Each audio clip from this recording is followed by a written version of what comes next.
খাই না, পুঁটি মাছ পাই না। মাশাআল্লাহ। পরবর্তী প্রতিযোগী রাফিয়া খাতুন। রাফিয়া, প্রস্তুত থাকবে জারিফ রহমান। রাফিয়া খাতুন আসেন, মাইদিক আসেন।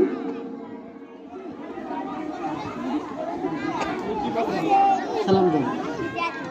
আসসালামু আলাইকুম। আমি আমি আতা গাছে কব। হ্যাঁ বলেন। আতা গাছে তা পাখি, তালিম গাছে মৌ, এটা দেখি তব কথা কও না কেন বউ। মাশাআল্লাহ, জাযাকাল্লাহ।